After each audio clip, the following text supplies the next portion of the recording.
नासिक का केस अभी ठंडे बस्ते में गया भी नहीं था कि अमरावती के केस ने पूरे भारत में खलबली मचा दी।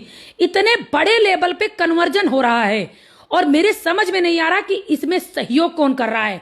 फिर मेरे सामने एक मुस्लिम बच्चे की वीडियो आई जिसकी एज 10 से 12 साल की थी। उसमें पत्रकार उससे पूछती कि आप स्कूल नहीं जाते हो या स्कूल क्यों नहीं जाते हो, तो उसके बड़ा भाई कहता है स्कूल जाने वाला मेरी नजर में सबसे बड़ा पागल, स्कूल जाने वाला बच्चा मैं नहीं मेरे बच्चे हैं। ये उस बच्चे की बातें थी। तब मेरे समझ में आया तो उनके नजर में है कि पढ़ने की कोई जरूरत नहीं, अच्छा कपड़ा अच्छा लाइफ स्टाइल दिखाना और लड़कियों को फंसाना। और अगर साल में हम 3 से 4 लड़की भी फंसा लेते हैं तो आराम से 40 से 50 लाख का मोटा बिजनेस हो जाएगा। लड़की को फंसाना अपने प्रेम जाल में, उसके बाद मौलवी जी को सौंप देना है। और ये पैसा आता कहां से? पहली चीज तो विदेशी फंडिंग और दूसरी चीज मस्जिद और मदरसों से। क्यों हो पा रहा है ऐसा?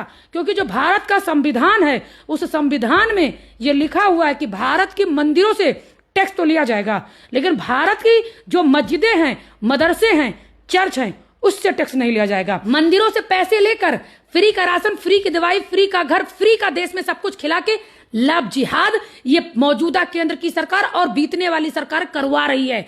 इनके ना मस्जिद से कोई टैक्स है ना इनके मदरसे से टैक्स है। और इनकी किताब में बताया गया है कि अगर एक भी काफिर जिंदा है तो उसको अपने पहले धर्म में करवर्जन कराओ और अगर करवर्जन नहीं होता तो उसको मार दो। इसीलिए इतने बड़े लेवल पे ये रॉकेट चल रहा है। चाहे वो अमरावती का केस हो, चाहे वो नासिक का केस हो, चाहे छांगुर बाबा, चाहे वो आईटी टॉपर हो, चाहे वो व्हाइट कॉलर हो, चाहे अनपढ़ हो, पंचर छाप वाला हो, हर किसी को सिर्फ ये सिखाया गया है कि अगर एक साल में 3 से 4 बहन बेटी हिंदू की कन्वर्जन कर लोगे तो 30 से 40 लाख रुपए हो जाएगा। इसी नौकरी में एक साल में 30 से 40 लाख रुपए कमाया जा सकता है। कमेंट में आप लोग आंसर दे सकते हो। अब जब इतना फायदे का ये धंधा है तो कौन मुस्लिम अपने बच्चे को पढ़ाएगा? उनकी नजर में 10 बच्चे पैदा करो, 10 बच्चे अगर 4-4, एक बच्चा अगर 4-4 लड़की फंसाएगा तो 40 लड़कियां होगा। मतलब उनका खुद का 10 बच्चा मुसलमान और 40 हिंदू लड़कियों को मुसलमान बना, टोटल 50 हो गए। अब वो टोटल 50 मिलकर 500 लोगों को पैदा करेंगे और वो 500 लोगों को मिलकर 5000 लोगों को पैदा करेंगे। और इस तरीके से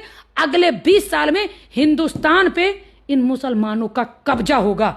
यही एक फंडा है और इसमें पूरा का पूरा श्रेय सिर्फ केंद्र सरकारों को जाता है।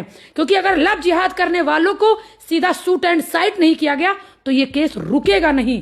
क्योंकि उनको पता है उसी मस्जिद से, उसी मदरसे से जो पैसा आएगा, अगर पुलिस इनको पकड़ लेगी तो बाद में कोर्ट कचहरी थाना होगा, उसके बाद पैसा देकर छुड़ा लिया जाएगा। ये सच है और इस सच को मानो। और इसमें सबसे बड़ा सहयोग करने का हाथ केंद्र की सरकार का है।